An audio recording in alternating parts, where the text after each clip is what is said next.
What's going on, everybody, and welcome to another edition of Bettin N Boozin here on the HHH Racing Podcast. I'm your host, Kyle Roscoe, and to take a break from a little bit of a Saratoga week last week, and of course, we have Whitney Day coming up this Saturday. Want to take a little bit of a break and come over to Ellis Park as they're having a very nice card with their Kentucky Downs preview day, So welcome in, everyone. Thank you guys all so much for joining the show. I greatly appreciate it. If you guys do enjoy the podcast you're listening to, please go down below the video player, hit the like button and hit the subscribe button and hit the notification bell. We would greatly appreciate it because not only does it show us that you guys are enjoying the podcasts, but also it pushes these videos and others that we have on the channel out into the YouTube algorithm to hopefully bring more horse players over to the HHH Racing Podcast. And of course, for that, we thank you. You can also see scrolling at the bottom side of the screen, you can see our normal podcast schedule for the weekend. As I actually have to change this as we just had a switch up on one of our shows. So every single Wednesday now is our first show of the week with Bettin N Boozin, of course, myself, Patrick, and Charlie. You also have Picks and Ponies on Thursday at 8 p.m. Eastern, but also now you have Pacific Horseplayers, normally our Tuesday show at 9:30 p.m. Eastern. Now, since they're covering the Saturday meet at Del Mar, of course, PPs don't come out for Saturday on Del Mar until Wednesday night, so they are moving to Thursday at 9:30 p.m. Eastern for covering Del Mar all throughout their meet. So again, that's Wednesday at 8 p.m. with us, Thursday at 8 p.m. with Howard, Pete, and Paul, and Thursday at 9:30 p.m. Eastern with Noah, Ryan, and Jackson. So make sure you come check us all out live. And of course, if you can't, you can watch every single one of those as a replay. You could also watch all of them in audio form, Apple Podcasts, Spotify, and Anchors, where we post those. So please go rate, review, and subscribe over there. We also have TikTok and Instagram for us at Bettin N Boozin Podcast. A lot of short form content goes over there. So please go rate, review, and subscribe if that interests you as well. The Saratoga Power Picks, of course, those that are coming in now, unfortunately missed out on both our Saratoga and Del Mar meet-specific power picks. However, the normal power picks you can still get every single Saturday. It's only $5 a weekend. $21.60 is how it's billed through Patreon. But of course, you can look at the bottom of the screen right there, $2.09 ROI through almost 900 picks in 4.5 years, well above the positive mark, and we look to stay that way. Again, guys, as humbly as I can say this, only $5 a weekend. These power picks pay for themselves. As I mentioned, it's all done through Patreon, patreon.com/HHH Racing Podcast. The link is also in the description below. And if you want to see editions of those power picks before you buy them, or you just want to learn more about our podcast, head on over to HHHRacingPodcast.com. Again, guys, have a very, very nice card to cover for you guys again to supplement your Whitney weekend coming up at Saratoga. And if you guys are new here in the YouTube chat, please go bottom right-hand side of the screen. We have the live chat. We would love to hear what you have to say about this Ellis Park card. Chris Couples, you already hit on it. Weathers look great for Saturday at Ellis. Of course, subject to change as it always is. But Chris, thanks so much for joining the show. Greatly appreciate it. Katie, of course, is here. Terry Frank is here. Erickson, I don't think I've seen your name before. Hello. Thanks so much for joining the show, man. Greatly appreciate you popping in here. And James, my friend, good to see you as well. Guys, let's bring on my co-host and we'll get right into the handicapping for Saturday at Ellis Park. Of course, from the East Coast of New Jersey, Patrick Kunsel, and of course, from the Ohio State University, now down at Chicago, Charlie. Boys, what's going on tonight? Nice to be back with the gang. Yeah, it's good to actually have I guess technically not really my return because I was on the live show this weekend, but, my return to Bettin N Boozin after a little while. Yeah, after 2 months, he finally crawls back to us as usual.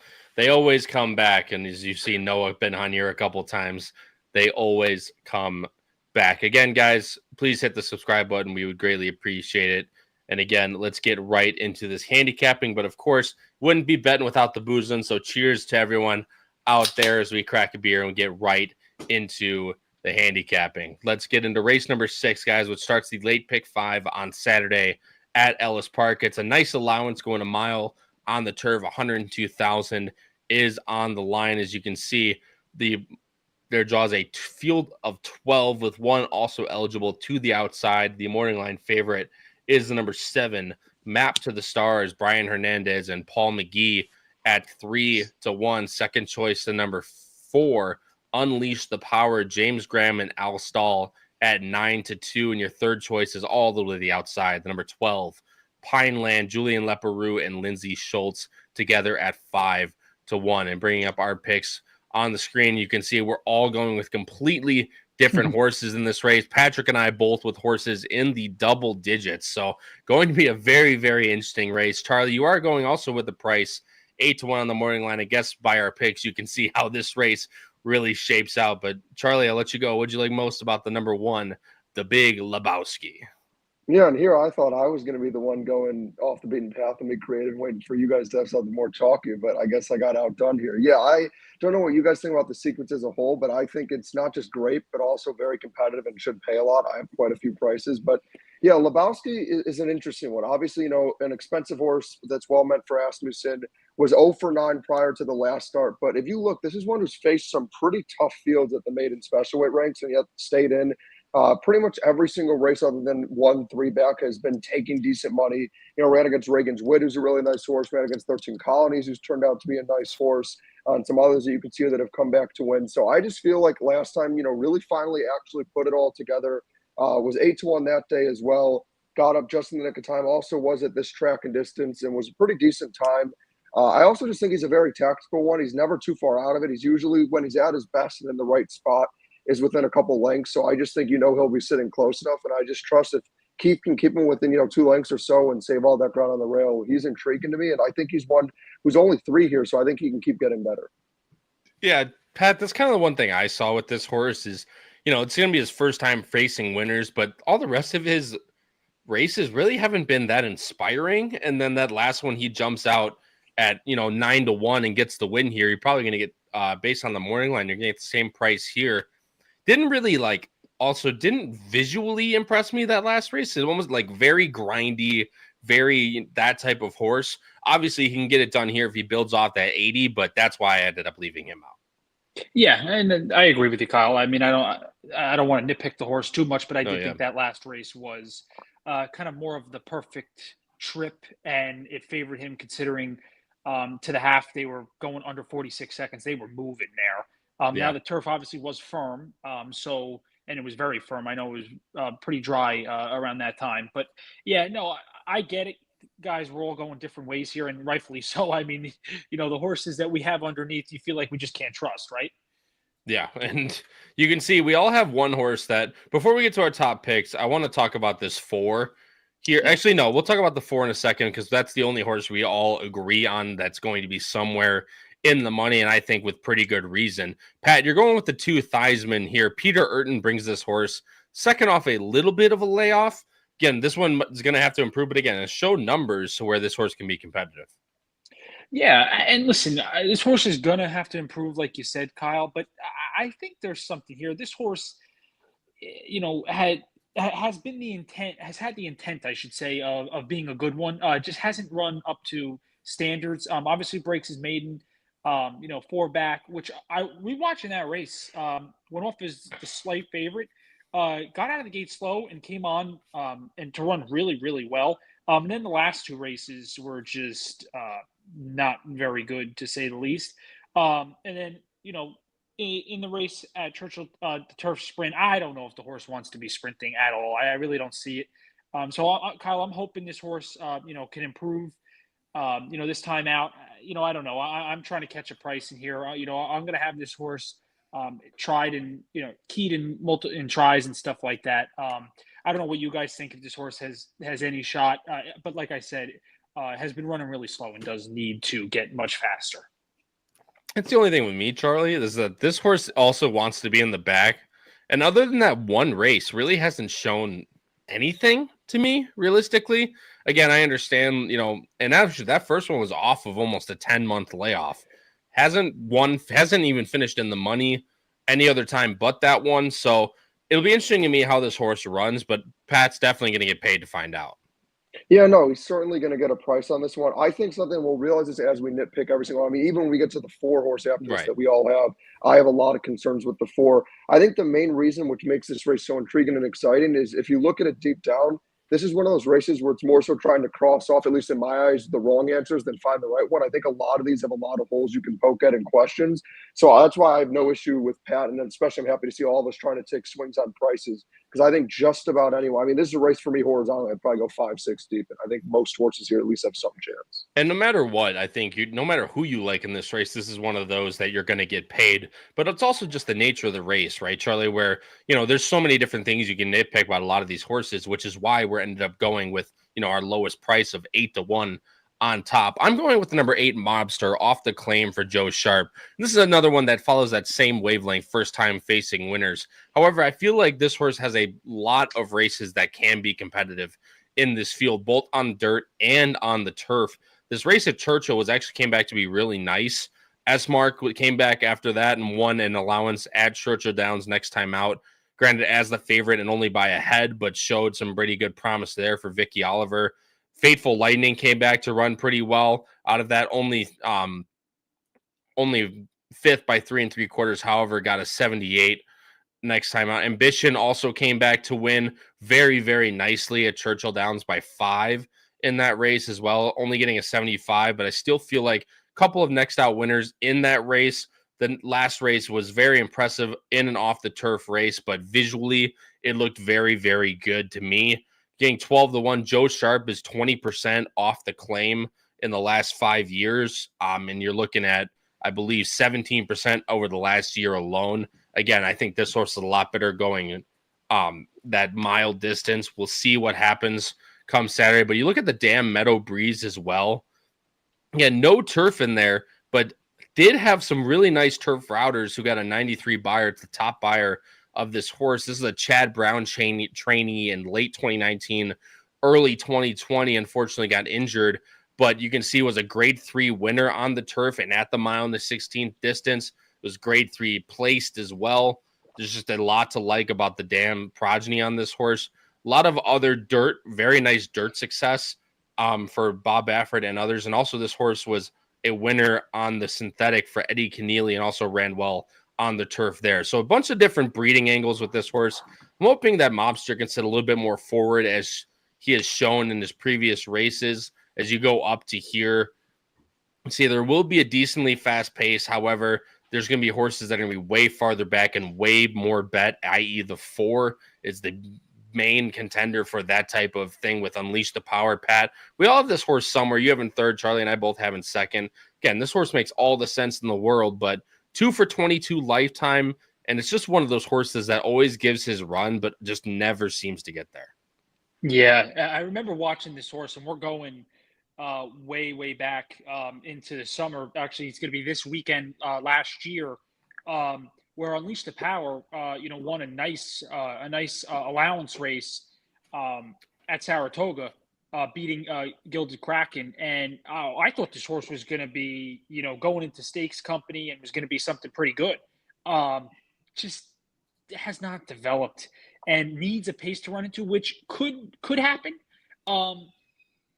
But Kyle, this is not someone I could put on top. Just no way. Especially the age now. I can't do it. And I don't know. I honestly think this horse, and I know it doesn't really show, should want to go a little bit longer.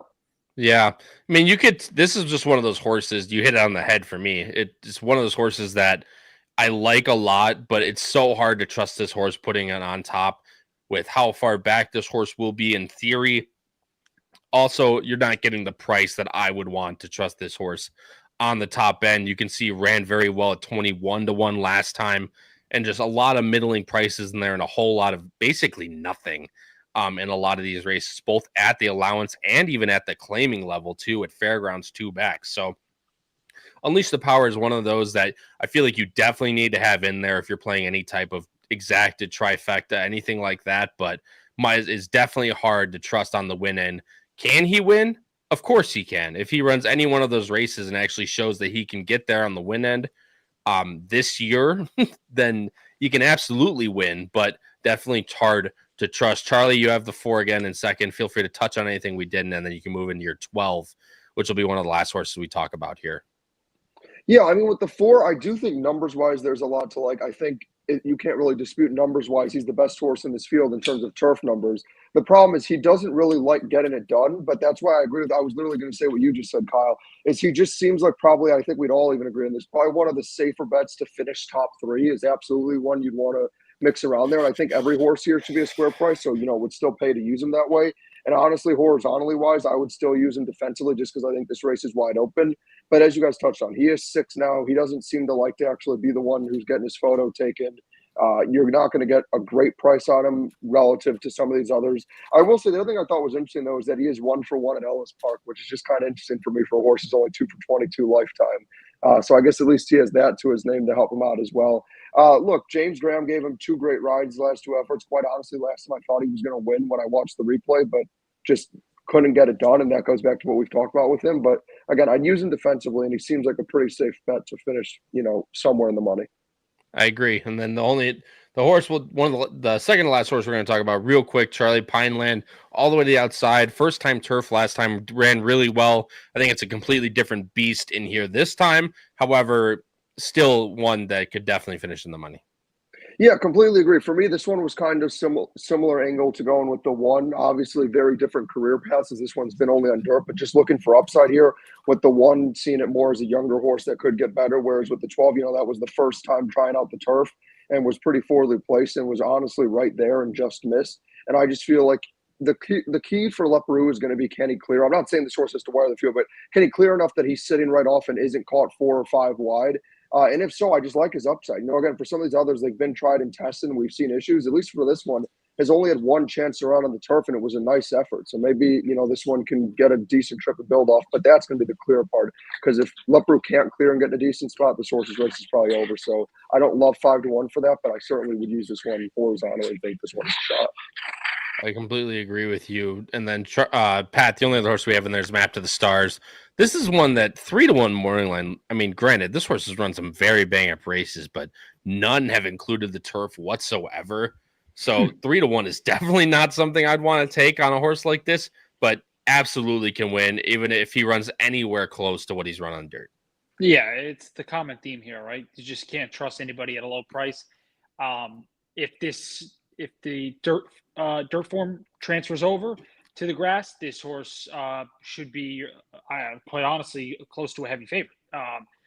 But has run against a pretty good competition. Imperial Gun and then Tour Player 2-back. That was a pretty good allowance race that we're going to be that's going to tie into other races later on, I believe.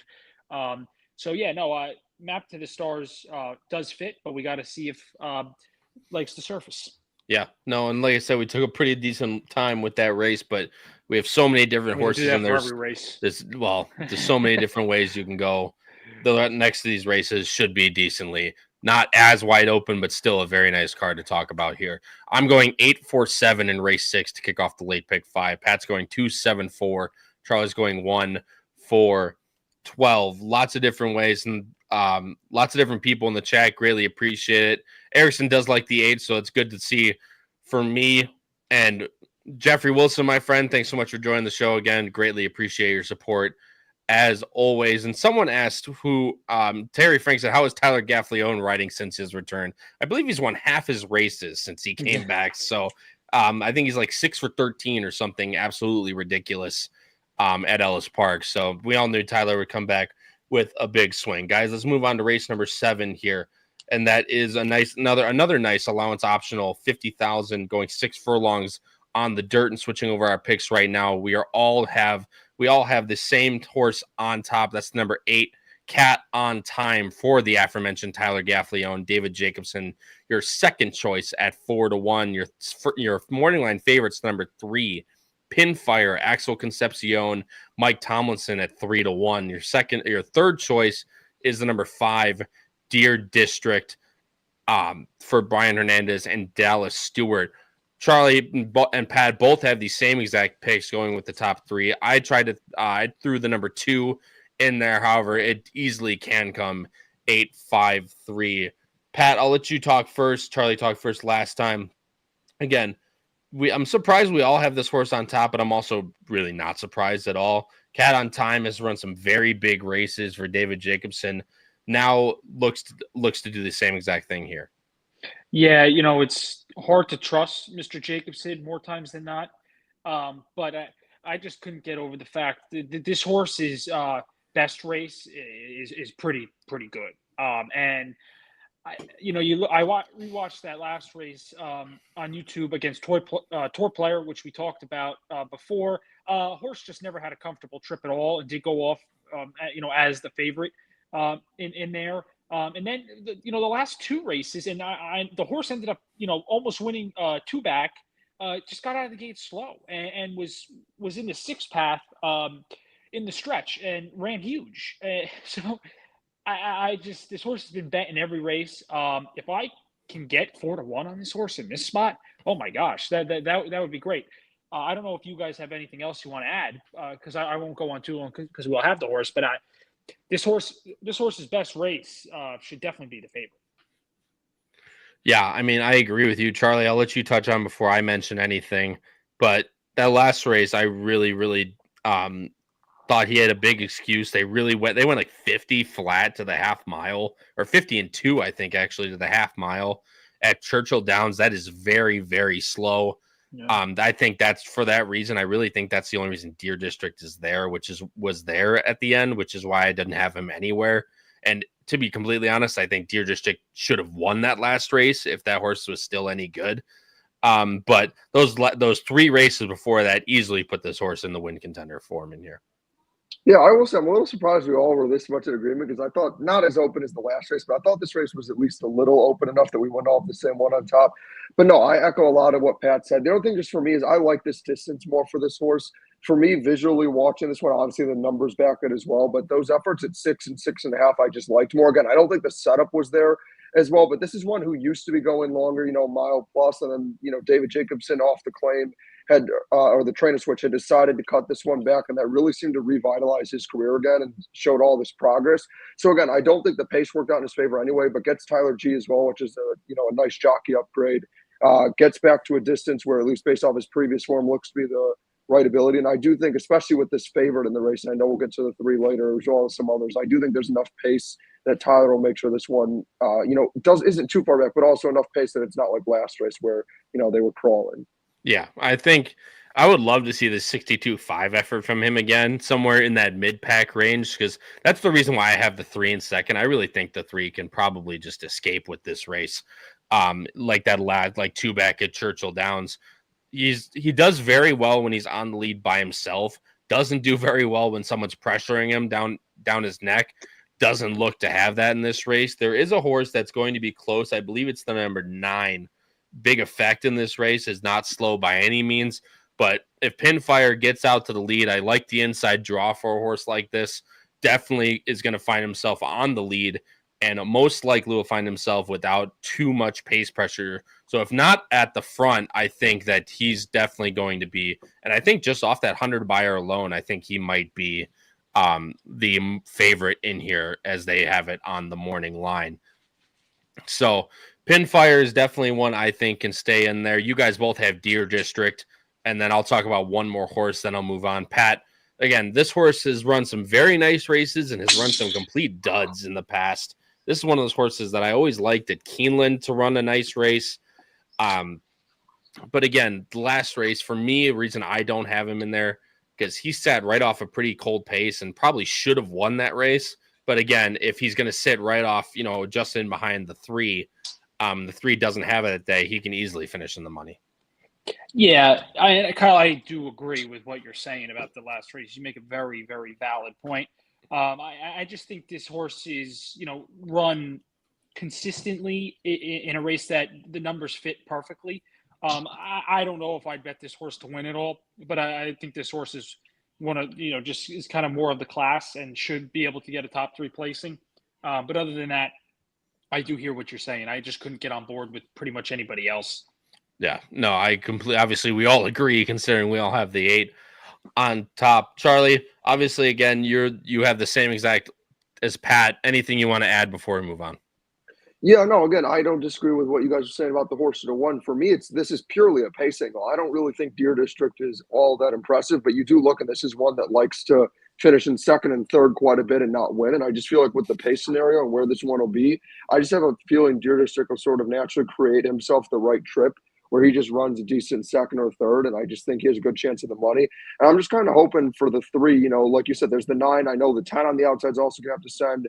The 1 on the inside on the rail is going to have to send. Now, obviously, these are some of the longest shots on the board that aren't very good, but because of that, if their only, way to victory is to send like hell, I'm hoping that maybe that just makes the 3 work hard enough that the 5 can go by and then the 8 can just come from a little further off the pace and go by.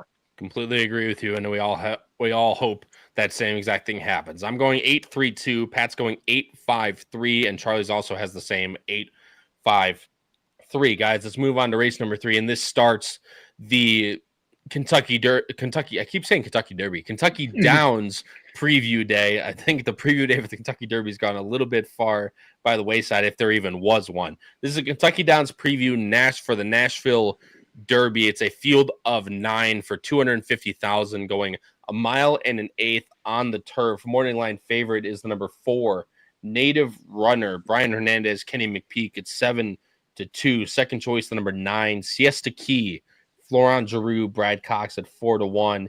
And your third choice is the number 8 Tomasello, Fernando de la Cruz, Mark Casse at 9-2. Switching over our picks right now, you can see I have the number 9 Siesta Key, Pat has the number 4 Native Runner, and Charlie has the number 8 Tomasello, which I actually think is a very interesting pick in this race. So I'm going to let Pat go first, as you do have the morning line favorite on top. Again, very competitive race, as a lot of these are, and Native Runner, based on numbers, probably does head that pack. Yeah, listen, Native Runner, I've kind of chased this horse a couple times. In the American Derby, I really did like this horse and ran pretty big considering the fractions and how slow it was. On the turf that day, I thought was almost able to get up there. And then 2 back at a big price had that pace to run into, which was nice. It was nice to see. I do question, if this horse is going to be able to, get up in time in this race. But I think, the class wise, fits right in with most in here. And McPeak wouldn't put this horse in here if he didn't think this horse could run. I just find it interesting that, some of these races, it's for the purses that they're going to be running for. And like how good are these horses? It's crazy to me how expensive these races are. How it's that Kentucky money, baby. That's what it's all about. It's that really Kentucky money. It really does talk. The American Derby, Pat, was actually a really nice race. Unfortunately, I can't show the replays as we like to talk about on this show. But Minaret Station is a horse that I actually have caught many times, and I think that this horse is very good, at least in a crop that's maybe not the best in the turf horses in the U.S. right now. Yeah. Native Runner is the 4, and Siesta Key is the horse that I like on top, and I'll talk about, even though Native Runner finished over Siesta Key, why I do like the number 9 more in this race. But Native Runner, it was in a very slow pace again, 50-3 last time, and actually closed very, very well, just behind the aforementioned Minaret Station at 8-1. Definitely going to get lower than that here. However, if he gets any type of that same trip, I think Native Runner's definitely one to finish at least in the money, if not vie on the win end. Charlie, you're going with the number 8 Tomasello for Mark Casse, again, Fernando de la Cruz, a horse that really hasn't shown much as opposed to these other horses in terms of numbers, but if you're talking trip, you should set a nice one. Yeah, and that's exactly how I see it. I mean, I'm just looking at this. No, I will say on numbers, I don't think outside of maybe a couple in here, he's that far off. And obviously hasn't had that number in the 80s yet, but a lot of these sort of their tops are in that like 80 to 83 range. But yeah, for me, it is entirely trip based for this one. I just see Yinzer sending like crazy and sending unreasonable fractions, and I don't think he wants anything to do with this distance. And I just think outside of that, you have a lot of horses that are more so closers, and then the 4 is probably the other stalker. I just think this 8 horse Tomasello gets the perfect trip, sits right off, lets Yinzer tire himself out, and then when they turn for home, as long as Fernando de la Cruz stays patient and just knows that Yinzer is going to set these crazy fractions, I don't see why with him getting the jump on the rest of this that he just turns for home with the jump on everyone else and wins at a decent price. I would love 9-2, and I have a feeling, maybe no disrespect to him, but going from Jose Ortiz and Javier Castellano to him, maybe that helps me keep that prize. And Cassie's obviously been having a great year. I just think Tomasello is going to get that right trip. He still is only 3, seems to be working well. Obviously, he's off a little bit of a layoff, but I really like him at these odds for sure. I mean, 9-2 is definitely worth finding out. This is one of those horses, Charlie, that I thought I'm interested because you're obviously the big Gulfstream guy. This is one of those horses that I just never have felt like he's that good, if that makes any sense. Like I said, he lost to 2 of your favorite horses in King of Ashes and After Taxes. So I guess maybe that's why you have this horse on top. But again, he's run very well in Kentucky. So I'll give him that for sure. Autobahn, they ran fine. Not like probably maybe a little bit over his head, but if you get 5-1, I think that's good. But again, this is just one of those horses. Again, maybe it's just me. I've never felt like he's that upper echelon of horses. Not that these other horses are in this race, but I do agree if he takes a step forward, he's definitely in the money at a decent price. I went with the number 9 Siesta Key on top, and this horse came off of a almost an 8-month layoff in the American Derby. I thought it was actually a pretty tough spot to come back into, although obviously Brad Cox thought highly enough to put this horse in there and got an 81. So obviously much improved. Those last couple races there on the turf, granted 61-60, but those are at the end of his 2-year-old year. Now this is 3-year-olds. He's probably grown up a ton, and the fact that he ran an 81 first time out at 3 and should only improve more and more as he runs at 3 years old, second time off the layoff, could be exactly the time to catch this horse at a nice price of somewhere in the middle, hopefully 4-1, 9-2, somewhere around there. Plus, I think this is another horse that you're going to get a pretty good trip out of because he was not very fast out of the gate when he was 2. However, showed some decent speed to sit right off the pace. Granted, I know they went pretty slow in that last one, but if he can sit anywhere in this type of vicinity, maybe next to Tomasello, I feel like Siesta Key has a very, very good chance to improve and win this race. And a lot of these horses have shown this type of that low 80s buyer. However, it really hasn't been on the turf for a lot of these others besides the 4. So I think he has the most chance to improve, most upside out of a lot of these horses. And if he sits a good trip, I feel like he has a big chance to win on Saturday. You can see Coco Beach the Dam was a very, very good horse in her own right. She was actually a grade 1 winner in the matriarch when it was still at Hollywood Park, was also grade 1 placed at Santa Anita when that synthetic was still out there.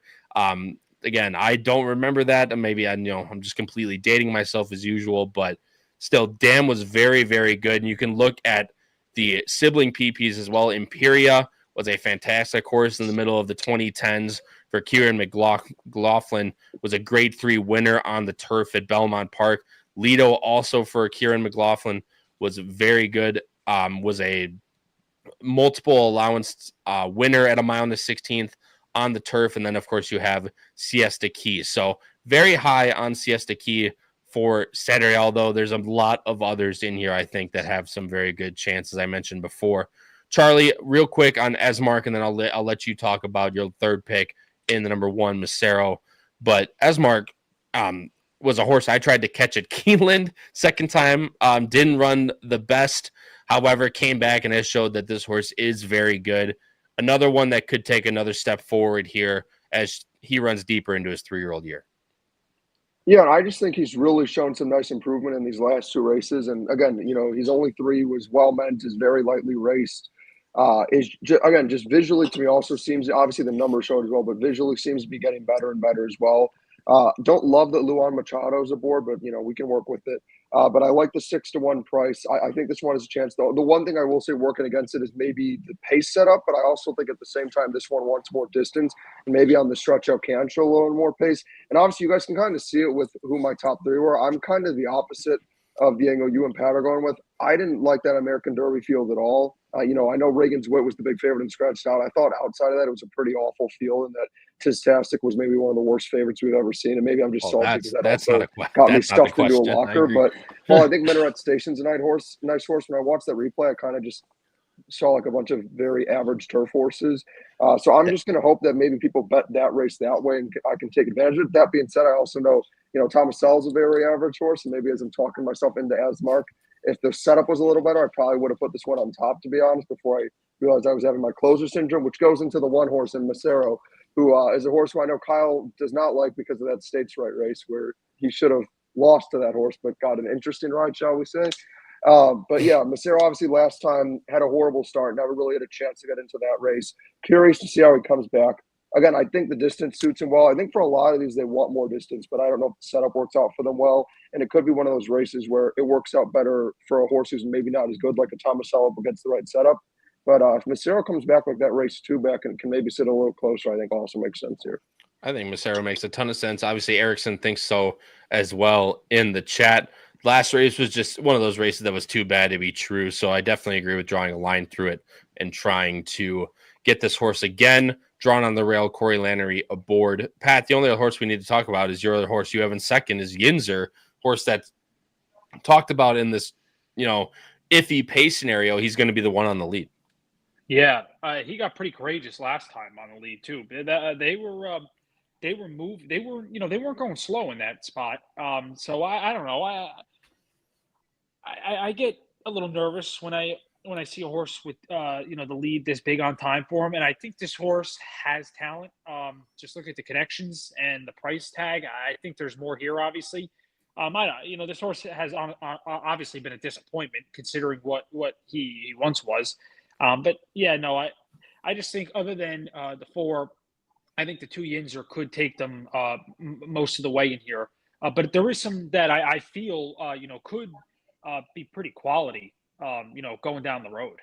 Yeah, obviously I feel the same way with my top pick in Siesta Key. So we'll continue to watch. But of course, it starts with Saturday, and it's a very wide open field on a very wide open card. I'm going 9, 4, 5. Pat's going 4, 2, 9. Charlie's going 8, 5, 1 in the Kentucky Downs preview for the Nashville Derby. Guys, let's move on to race number 9 here, and it's the Kentucky Downs preview, the ladies turf sprint. It's another 250,000, going my favorite distance on the turf, 5.5 furlongs. As I bring up the Equibase right now, the morning line favorite is another pretty soft one in the number 8, Bling, the mainstay in this division. 3-1 on the morning line. Vicky Oliver, Luan Machado hops aboard the number 1. Irish Maxima is your second choice. First time turf, I believe, for this horse. Axel Concepcion, John Service at 7-2, and your third choice is number 5, Cloud Walker, Declan Cannon, Brendan Walsh, 5-1 on the morning line. You can see as I put our picks on the screen right now, 3 different horses yet again. I'm going with the number 2, Pondering, the other horse for Brendan Walsh in this race. Pat's going with the number 1, Irish Maxima, and Charlie, you are going with the morning line favorite in Bling. Again, I already said it before, but this is probably the mainstay in the division, and honestly, just a really cool horse. Yeah, I gotta love that I have one favorite in the whole sequence, and I choose it in usually the most unpredictable kinds of races in turf sprints. And yet, weirdly for me, with how open a lot of these races have been, this seems like one of the more straightforward ones to me, where I really do think it's one of my top 2. I think Bling, obviously, 2-back was very impressive, ran a career best buyer, but unfortunately did get disqualified. And then last time, honestly, didn't get a very good ride, in my opinion, and got caught out pretty wide. And yet, despite that and having to make up so much more ground than the others, was able to get there just in time and on my birthday. So that was a nice. I actually had him on that day, not to get paid much. Yeah, I think can get back to that be good. Obviously, the concern is, it is a turf sprint, and he's going to have to close, or she, as well as that, the questionable ride is with the same jockey. That being said, I do think she's the most talented horse in this field, and I'm just going to trust that if she can get a clean trip, I think she wins here. Yeah, and that's kind of the same. Is that Sugar next to you that's doing that the whole time? She's just like, yep, there we go. There's the Sugar I remember. It sounded like he was running a marathon while explaining his horse. It did. It was the dog. It was the dog next to him. But obviously, Pat, Bling can win. You don't have this horse anywhere. And I get it. It's obviously in a race like this, it's tough to put a favorite like this in there that's going to be far back in a 5.5 furlong turf sprint. But you messed co-host fell? Yeah, it's not the 9. I have the 8 in second. I'm sorry. I don't have a 30-1 shot. One happy mama. Anyway, so erase reboot. Yeah. Again, this is a horse that always runs her race. Yes. It's just a matter of can she get there, and it's not all the time that she can. I think she's very good at 5.5, and it's probably her best distance. 3 for 10 lifetime, 5 for 10 in the money, and she does love this Ellis Park turf course. 4 for 4 in the money, and half of those have been on the win end. So, and maybe she's just as good as she's ever been right now at 5 years old. So easily can win in this race. But again, taking shorter prices in these turf sprints with a mare like this can be tough. Yeah, no, you're right, Kyle. And it's tough, putting your eggs in a basket in a turf sprint with a horse coming from way out of it. You just have to hope everything goes right. And it's really hard to think that. But she's really, really cool horse, like you said. I'm reiterating what you're saying, but I think it's a very valid point. No, and obviously you have the number 1 Irish Maxima, the second choice on the top in your win end. And this is a horse that really hasn't been on the turf at all, or hasn't been on the turf at all. But this is also a horse that's cross-entered, so everyone note that this is a horse in there on Sunday as well, so could scratch. Keep that in mind. But she has shown everything she needs to show on dirt. Is very fast out of the gate, which can be helpful in these turf sprints. Again, first time turf, shortening up, a ton of stuff. But again, if she can take to the turf, she can easily win. Yeah, I was against her back in that distaff race at Aqueduct when you guys were all over her. I remember that you guys liked her a lot in that spot, and I didn't really believe it. I didn't think she was that good, but she kind of proved me wrong with how fast she is. And I know, we looked it up. She does have a little bit of turf on the dam side. From the rail, this horse should want it. This horse should appreciate the rail. Has one on it before. So I think, there's more here. She should appreciate the turf. And, being first time on the turf, they're obviously pointing to Kentucky Downs because it's one of those races. And that kind of makes me feel a little bit better knowing that what they're targeting. So they're prepared for this horse to run pretty well, I would say, on the surface.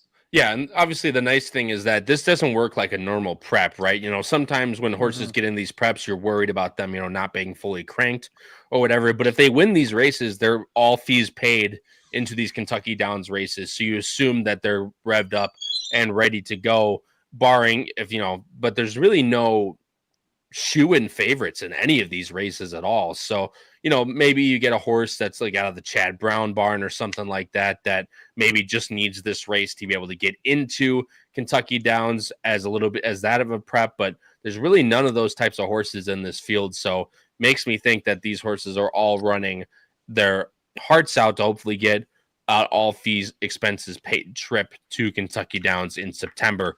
I'm going with the number 2 Pondering, guys. And again, I can't show the replay, which really sucks.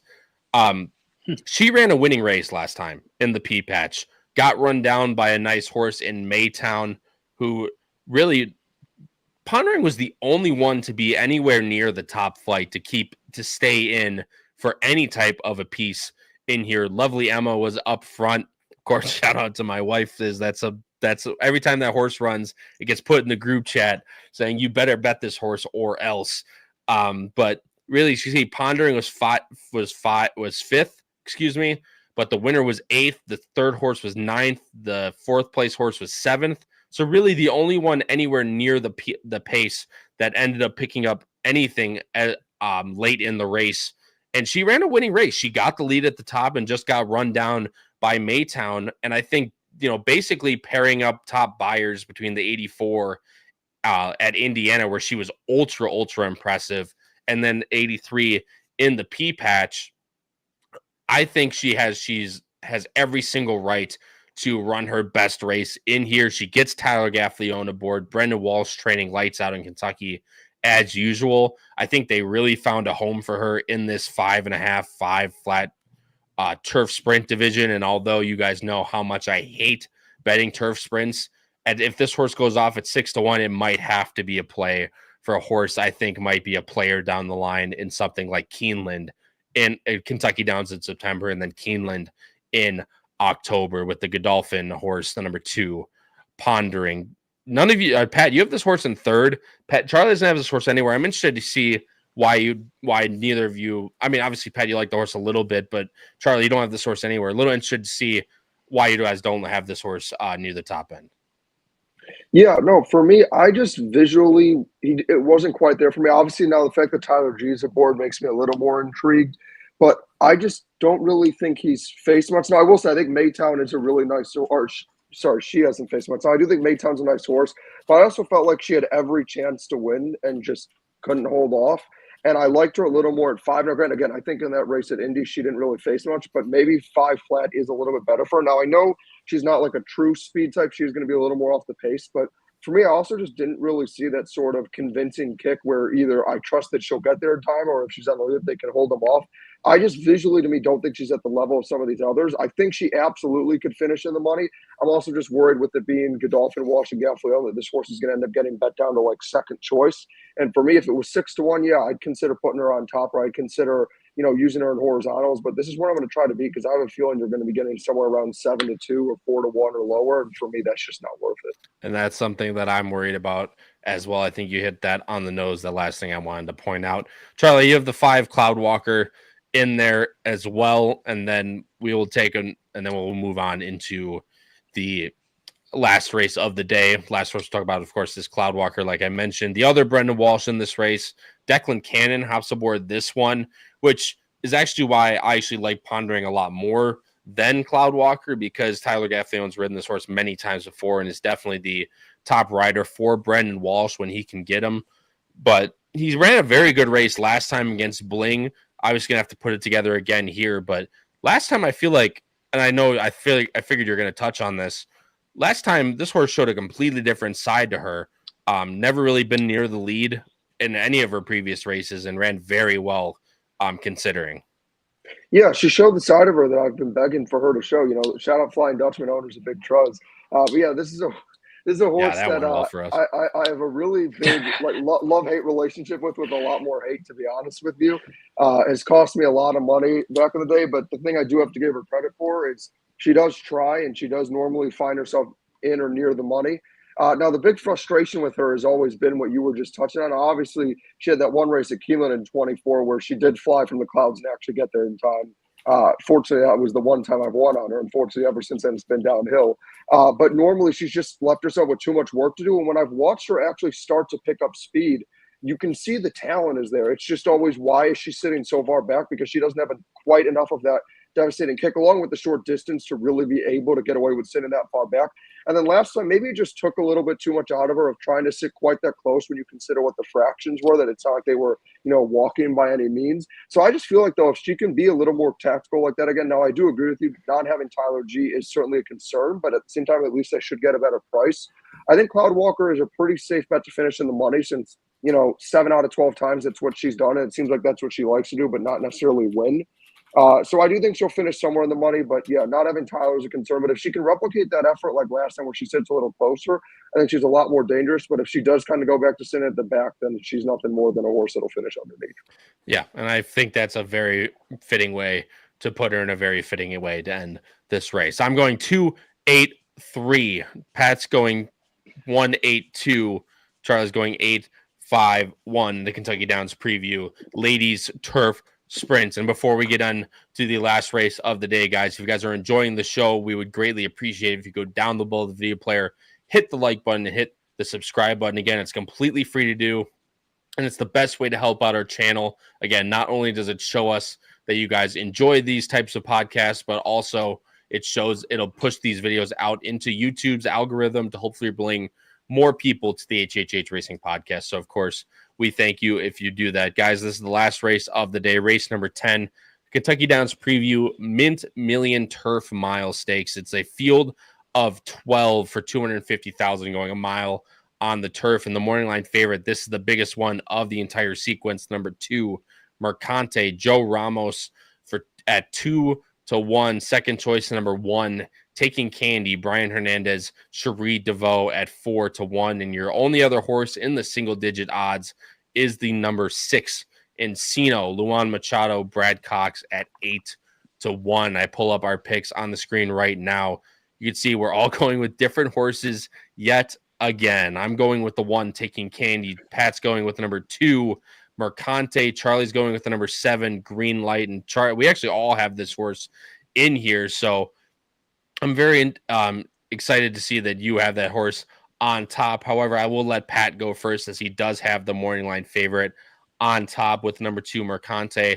Pat, this horse is ultra talented, has shown us time and time again at both high odds and low odds that this horse can get it done and run very well even when he doesn't get it done. However, again, I have my reservations in this race. I think it might just be a different beast in this race.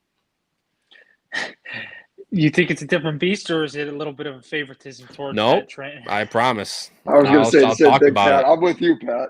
I'll talk about it. You should have said that. He gave that was a layup, but whatever. We'll be good. I'll talk. Don't you worry.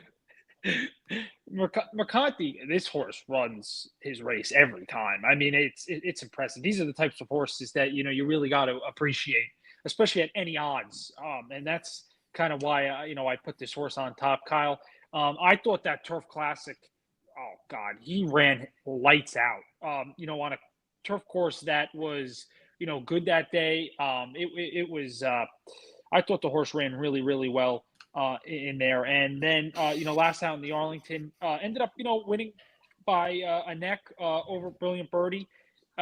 Went, pretty competitive in there. But obviously this horse is just so tactical too. And I just really have appreciation for, how consistently this horse has been running and has really taken, a step forward this year into his 5-year-old year. Yeah, and he's easily the best he's ever been coming into his 5-year-old year, as you said. I just think pace scenario wise, Mercante, and I'm actually glad to see none of you guys have Encino anywhere, because after that last race, he ran. I was there that day. He ran very well, but man, this race is completely different to that race he ran in Indiana. You can see, look at the time form. You're going to have the 10 near the lead, the 5 near the lead, the 6 near the lead, and Mercante as well. Looks to be very, very competitive up front. Of course, the 5 being Best Actor, who's very fast, and the 10 being the previous Derby horse, Epic Ride, who's also very fast out of the gate. I do like Mercante a lot more than Encino, and the fact that I think Mercante has the ability to switch tactics. You can see he won from mid-pack at Turfway, and even before that, last year at Churchill, he was a mid-pack horse all the way up until Brian Knippenberg actually almost looked like he switched the training on this horse to be more of a front runner, and now he's really sprouted into the really good horse he is. But that's the reason why I have him in third, is just because I feel like this could be a different type of race than he's used to seeing, with getting a nice easy on the lead.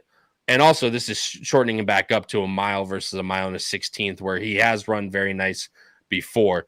Charlie, you also have this horse in second, but I'll let you talk about the biggest one. It's 10-1 on the number 2 Green Light. So would you like most about Mercante? I put him in there if you want to add anything, and then you can go into Green Light. Yeah, we're going to have some background noise here. But for Mercante, I think Pat hit a lot of it on the head. Just if you do look from a numbers perspective and ability, is absolutely a deserved favorite. Really hasn't done anything wrong. Obviously, is coming off a little bit of a layoff. And for me, this is obviously the feature race and the best race on the card. I'm a little concerned if he's going to be able to execute the right trip because of what you showed, Kyle, with the pace scenario. I do think he's the horse to beat. I just don't think, and I just, for me, for a race this open, I just can't take 2-1 in this spot. Absolutely would use horizontals. Have no issue with Pat's pick. I think this is one of the better favorites to pick in this sequence. But at the same time, again, I just think this race is open. I don't love the pace scenario for him. And then moving into the 7, tell me if you've heard this before. If you haven't, counted, for those you keeping track of, this is the third time I'm going to say this exact line. Luan Machado gave a pretty awful ride on this horse last time out. That being said, the good news is Green Light still managed to get the job done. It was one of the worst rides I've ever seen, like from any jockey of any time. It seemed like the strategy was to lose, and he accidentally won, if I'm just being point blank and honest. This is a horse in Green Light who typically likes to sit off the pace. Now, granted, if you look at the race at Saratoga through back, if they're going to walk the dog, then sure, he's tactical enough that he'll sit forward. But typically, unless they're walking, you've seen his 2 blue number races, he's typically one that's a little more of a stalking-like type of horse who likes to sit off the pace. Now, obviously, 2 back when they were, going at a Gulfstream level pace at Keeneland. He was way off and then got there just in time. But typically likes to stalk. And yet Luan brought him all the way to the front, had him sit 3 wide and I think a 5 or 4 horse race the entire way around the track, and just couldn't make up his mind if he was either going to just wire the field or sit off and just put him in, make him cover as much ground as possible. Used a lot of energy to do that and then managed to hold on and edge out this field. Now, that was also first off a massive layoff. I think now second back gets a massive jockey upgrade in Tyler G. I trust Tyler, especially with how red hot he's been, that he is not going to give that kind of ride. I know I'm not getting 10-1, but honestly, if I get anywhere above 6-1 or above, that's great value to me. And I absolutely want to find out with this horse. This is one that's always seemed sort of well meant. Obviously hasn't quite gotten it done in the 2 stakes races that this one has been on, but this is again second off the layoff. I like the distance. I like the setup with the pace in this race. And, as you saw, Kyle, obviously I don't have the 1 in there. I was going to put the 1 in third, but I'd rather have a price than one of the favorites. But I'm picking 3 horses that are going to, 2 horses that are going to be rather, towards the back, and then obviously the favorite because the setup. And then, going to Quattrocento. Now, look, this is a horse I'm not going to act like I don't have some bias towards. I was going to say, this is your summer Gulfstream horse. This is why. Yeah, this is a horse that had one of the, if you ever want to enjoy a race, watch this horse's maiden breaking win for me that helped me hit the Pick5. It's one of the most ridiculous wins I've ever seen. I thought he lost for sure. But, outside of that, if you look, since then came back, won at Tampa in a nice allowance race, and obviously couldn't compete with some of these nicer ones going long at Keeneland. And then same with the race 2 back at Churchill, but then went to Ellis for the first time and ran a career best 95 buyer. Now I understand he was, less than even money in that race, and he is cross-entered. I also have to point that out for a race the day after. That being said, visually, he ran every bit of that number. Maybe not quite 95, maybe just like a 90 or a lower 90 than that, but he sat just off. Leparoux knew he had plenty of horse, and this horse kicked clear for fun and just looked incredible. He's going to have to work out the right trip, but if he does end up staying in here, we'll get the setup. And I do think he can get a piece. And again, for me, I absolutely could have put Taking Candy in there. I just rather put a horse at 10-1 to get a piece that you'll probably get even more than that on than a horse who's probably going to go off as your favorite or second choice at 3-1 and third. But this is one I would absolutely, if he gets in there, would be using underneath in my tries. Yeah, and I feel like that's exactly where you'd want this horse. Although he is one of those horses that's steadily improving almost every time. And if he does get better, he ran lights out completely at Ellis Park last time, granted at a very heavy favorite. If he runs like that again, he's easily one of those to get in the money. Last story, I want to bring up one. Rob N says the 9 Trying Turf. The only reason I don't think a lot of us have the 9 in there, ran a great race last time and has run very, very well in the dirt. He really should have won that last race, man. I mean, in the Texas Turf Classic, which of course we can't bet on, unless you're in Texas, Stay Hot was basically done at the top of the stretch, and he went past the 9, went past him, and then gave it up at the end completely. Granted, going to mile 8, this is different to a mile, to where I think this horse might be a little bit better, and another one that could show more pace as he shortens back up. So even more pace for a horse like Encino and the 2 to deal with. But I think it's Cormerabino Amoide, I think is how you say this name. And I'll put myself on the map, even if that's wrong. It's not the first time or the last time that I'll pronounce a horse's name wrong on this show. If he continues to improve, that horse can definitely finish near. All right, I've got enough shit with this horse. I really like this horse for 3 main reasons. 1, the pace scenario. 2, I think this horse actually has a very, very nice tactical speed kick to where this horse can sit almost anywhere and has sat almost anywhere in the pack and won both in cold paces and hot paces in the last 7 types of his races, minus the Grade 1 Turf Classic, which is the only time this horse has really run on soft turf in the last 2 years. So I'm going to take it for that and probably just a little bit over his head. He's now 5 years old. This will be 3rd time off of a little bit of a layoff here for Cherie. Brian Hernandez hops aboard. Obviously, you're losing Jose, who's riding in Saratoga, but Brian rides Brilliant Birdie all the time. So basically Cherie's second call when she can get him. And the fact that he draw the 1 in this race, and with how good he ran last time behind Brilliant Birdie in a colder pace, I feel like Taking Candy really has a nice shot. The only thing that does concern me a little bit on this horse is the mile distance as compared to a mile on the 16th. I know this horse likes a little bit of the extra 16th to an 1/8 of a mile, but I'm being that the P patch has a shorter run up to that first turn from a mile on the turf. You can see it right as denoted on the graph up there in the top right. I love the one from this spot. He can sit probably 5th just on the inside. And if they go up pretty quick, maybe even 6th or 7th with how fast they go, I feel like Taking Candy's got a very, very good shot to run a big race in this one. And the fact that Mercante's in here means this horse will be a square price. And Paul, I'll take it. Trust me. I'll take it on the nose when it comes to my Cherie DeVoe top of the fan club. But I really do think this horse has a big chance to win on Saturday. And honestly, I wouldn't be picking this horse on top. I like to throw Cherie in there for 2nd and 3rd, just because when I know she doesn't have that much of a chance to win, but I really do like this horse in 1st. I know but these two were giving me shit about it as well, so I got to at least bring up the points to why I like this horse. Guys, in race number 10, and I agree with Charlie in the best race of the day on Saturday at Ellis Park. I'm going 1-7-2. Pat's going 2-1-7. Charlie's going 7-2-11. Guys, moving into best bets here. Pat, I'll let you go first. Charlie, of course, you will follow after that. Pat, you already talked about a couple of these in here, especially the first one, win number 2, Theismann. I know you want to win place on that, so that is a host fill on my part, considering that horse is 15-1 on the morning line. In race 10, talking about a 2-1 exacta being Mercante over Taking Candy. Yeah, I'll be posting videos of myself doing the Heisman if this horse, now that I'm in for. And that'll be good. That'll be good picture fodder for the group chat too. Yeah, right. No, listen. Hopefully get all 15-1. That's a wide open. If you're playing the Pick5 early, that's almost like an all button. That's a wide open race. But I'm gonna try and catch the price in there. Definitely play underneath. And then the exacta in the finale. 2-1. I don't know. What do you guys think I could get odds-wise on that exacta? I mean, being that it's wide open and the fact that you're gonna have a lot of different horses taking money, you probably get 8-1 on that, I would assume. Yeah, something high singles. That's what I was about to say. Yeah, I think and Charlie, I do find it interesting. You like the 7. I could definitely see like playing a nice cold try in there, fluctuating those horses, because I think we're kind of all over it with the 1, 2, and 7 in there. But I really, like I said, I'm a big fan of Mercanti, and think he's got a big shot to win. Yeah, no, I agree with you completely. And again, Charlie and I have our reservations with the pace scenario, but he's shown he can be tactical before and doesn't need the lead. So definitely think if he continues to run like he has in his 5-year-old year, Mercante is a big shot to win last race. Charlie, again, I'm the production meeting in the middle of it, but you are going with a double 5-8 into an 8. You can even play this as a pick 3, considering how much you like Green Light in the last. That, of course, is in the 8th race. That's S-Mark and Tomasello into Bling in race number 9, and then race number 10, a win on your longer shot horse, the number 7 Green Light.